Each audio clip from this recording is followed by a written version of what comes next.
bienvenue au plateau TV du Salon Expérimenta. Dans quelques instants, nous allons interroger Simon Caro.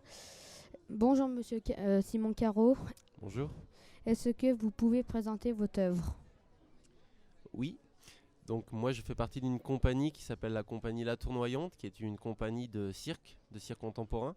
Oui. Et on est venu ici sur le Salon Expérimenta avec un projet qui s'appelle le projet MU. C'est un projet qui démarre d'une question qui est, voilà, quand on fait du cirque, généralement on travaille avec une force qui est indispensable pour nous, artistes de cirque, qui est la gravité, voilà, qui nous tient au centre de la Terre.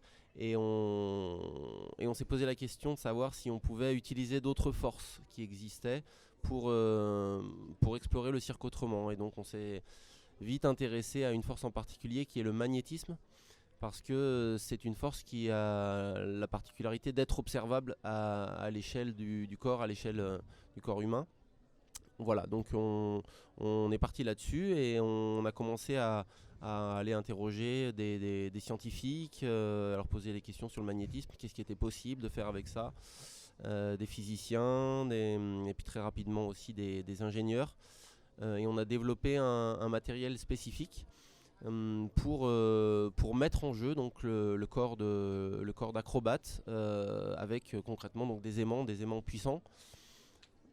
Et on a développé donc surtout trois éléments qui nous permettent de créer un dispositif global.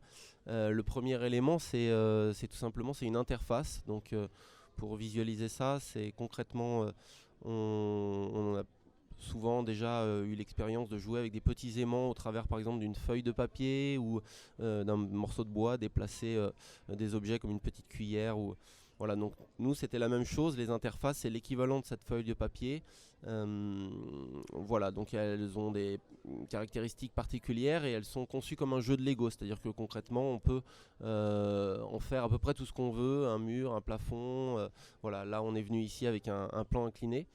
Voilà. Puis le deuxième élément très important, donc c'est les dispositifs magnétiques qui sont de divers ordres, c'est-à-dire qu'il y a des éléments qui sont des aimants permanents, voilà, qui permettent notamment de fixer, de figer des objets ou des éléments de mobilier, parce qu'on travaille aussi à recréer des situations du quotidien, donc voilà, on travaille avec du mobilier. Voilà, des aimants permanents pour ça, des aimants permanents qui sont aussi sur des dispositifs mobiles, donc avec des roulettes, avec des systèmes de levier, voilà, qui permettent de mettre en mouvement des objets assez lourds. Et puis le troisième élément qu'on a conçu, qui est vraiment l'innovation essentielle dans notre travail, c'est qu'on a conçu une poignée électromagnétique, donc qui permet concrètement d'activer ou de désactiver, c'est sa caractéristique principale.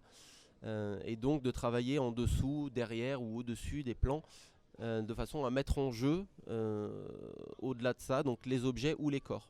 Puis le troisième élément pour mettre en jeu tous ces corps, c'est ce qu'on appelle nous les éléments de combinaison. Donc concrètement, ça va être par exemple des chaussures dans lesquelles il va y avoir des plaques métalliques qui seront intégrées. Mais on a aussi des plaques de mains, des plaques de genoux, des plaques de coudes, des casques, des éléments sur le dos, voilà, qui nous permettent en gros de venir donc nous coller sur les parois. Et donc on va ensuite pouvoir se déplacer par exemple sur un plafond, faire une marche au plafond, se déplacer sur un mur, faire un déplacement à quatre pattes. Voilà, on travaille là-dessus. Comment avez-vous imaginé le décor? Eh bien, du coup, j'en ai parlé un petit peu. Le décor, c'est pas un décor. C'est plutôt ce qu'on appelle nous un agrès. C'est-à-dire que concrètement, c'est vraiment ces plaques, ce qu'on voit, qui donc constituent une sorte de décor, parce que forcément, ça fait des espèces d'espaces abstraits dans l'espace. Mais ils ont une fonctionnalité. Tout ce qu'on utilise, tout ce qu'on voit a une fonction particulière. Il n'y a rien qui est là pour nourrir un univers complètement abstrait. Tout est né vraiment d'une pratique, d'une recherche autour du travail avec les aimants. Pourquoi utilisez-vous des aimants? Donc comme je l'ai dit aussi, l'objectif de cette utilisation des aimants, c'est de réussir à transformer la gravité. En fait, on essaye de créer des situations de gravité transformées, donc de faire vivre un moment, une situation du quotidien, mais sur un plan donc abstrait, donc un plan incliné, un plafond, voilà. Et puis surtout pour créer une poésie, pour créer une magie en fait, et pour re-questionner le rapport qu'on peut avoir au quotidien, justement avec cette gravité qui est pour nous complètement naturelle, intégrée, mais finalement c'est pas si naturel que ça, c'est quelque chose de très spécifique. Pourquoi défiez-vous la gravité? On défie la gravité déjà par plaisir, parce que faire du cirque c'est d'abord un choix, une pratique, un plaisir de mettre le corps en jeu. Puis aussi, comme je disais, vraiment pour susciter la curiosité, pour se re-questionner sur le quotidien, voilà, parce qu'on pense que l'étonnement, revéhiculer l'étonnement pour des choses aussi basiques que ça, que la gravité, que le fait de marcher sur la Terre. Je disais souvent, on ne s'étonne plus assez de marcher sur la Terre. Voilà, c'est ce qui nous motive. Est-ce que c'est difficile pour les artistes de se déplacer dans les décors? C'est difficile, il y a une partie physique. Le corps est très investi et effectivement quand on joue dans un espace de gravité transformé, évidemment la gravité réelle ne disparaît pas, elle est toujours là. Donc il y a un investissement musculaire vraiment important. C'est pour ça que c'est bien que ce soit des artistes de cirque qui s'en emparent. Et voilà, donc effectivement, oui, il y a un travail très dur pour eux et aussi pour le ou les manipulateurs. Là, en l'occurrence, on a un manipulateur qui est derrière et il y a tout un travail de partition, puisque donc les déplacements doivent être coordonnés entre les acrobates qui sont sur le devant ou le dessus des plans et ce manipulateur derrière. Et donc lui aussi court beaucoup et a une partition très lourde pour pouvoir les figer, les attraper, les transporter, les lâcher. Quels sont les projets pour la suite?